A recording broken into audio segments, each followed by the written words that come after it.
সুপ্রিয় দর্শক, আসসালামু আলাইকুম। দেখুন, আমি আজকে আপনাদের জন্য কি একটা রেসিপি নিয়ে আসছি। তো রেসিপিটা কিন্তু আসলে খুব মজাদার এবং সুস্বাদু একটি রেসিপি। আর একবার খেলে আশা করি বারবার খেতে মন চাইবে এবং বারবার আপনি বানাবেন বাসায়, গ্যারান্টি দিচ্ছি আমি।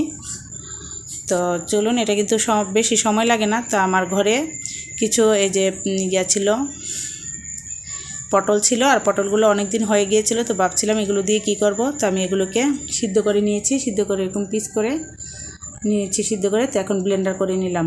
আর আমি এখানে পেঁয়াজ কেটে আর কাঁচামরিচ কেটে এতে দিলাম লবণ, তারপরে একটু একটু আদা রসুন বাটা, আর একটু হলুদ, একটু মরিচ এরকম দিয়ে, আর একটু জিরের পাউডার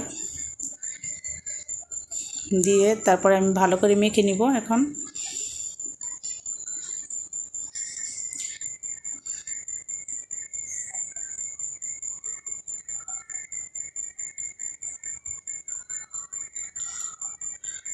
আর এখন এই যে মাংস আমি এরকম সিদ্ধ করে, আদা রসুন দিয়ে সিদ্ধ করে, তারপরে এই যে এরকম ছোট ছোট পিস করে নিয়েছি হাতে ছিঁড়ে ছিঁড়ে।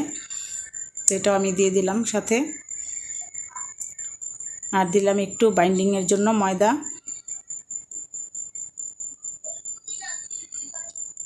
দিয়ে আমি কিন্তু ভালো করে মেখে নিচ্ছি। দেখুন, তারপরে আমি দিয়ে দিলাম এই যে আমার পটলের যে পেস্ট করেছিলাম, ওই পেস্টটা এখানে দিয়ে দিয়েছি।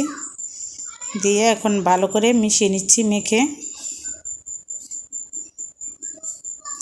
তো এই যে এখন আমি এরকম গোল গোল করে এরকম এই যে এভাবে করে নিচ্ছি, করে তারপরে আমি চুলায় দিয়ে দিব এক এক করে এগুলো। তো দিয়ে দিলাম চুলায়।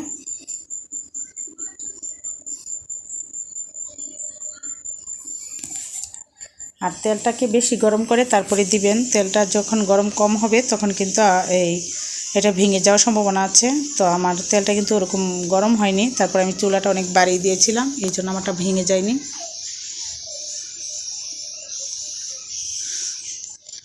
এক পিঠ একটু হলে লাল লাল হয়ে আসলে তখন কিন্তু উল্টিয়ে দিতে হবে এভাবে।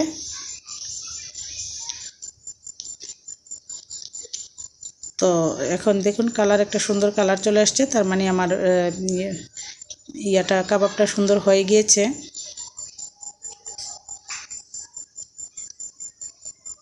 একদম লাল লাল করে আমি ভেজে নিয়েছি কাবাবটা। এক এক করে আমি এখন উঠিয়ে দেখাচ্ছি আপনাদের। এই যে দেখুন কতটা সুন্দর হয়েছে,